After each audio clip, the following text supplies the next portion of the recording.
Now you can invest in all types of mutual funds with best-in-class research. Select the mutual fund section. For mutual fund research, select funds we like. You can choose the category and subcategory of your choice. For example, if you want to invest in an equity fund, first select the equity category. Within equity, you can choose subcategories like small cap, mid cap, or multi cap. Once you select a fund, click on Purchase to start a lump sum investment or SIP to start a systematic investment plan. After choosing SIP or Purchase, the order window will appear.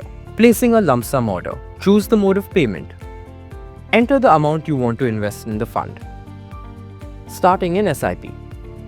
Select SIP, choose the mode, and enter the monthly investment amount. Select the start date and the number of installments. You can choose until cancel for continuous investment. Fill out the ACH form for auto debit of your SIP amount. This auto debit will occur 2 days before the SIP date. That's it. This is how you can start investing in mutual funds using Funds We Like, researched by Mirae Asset Sharekhan.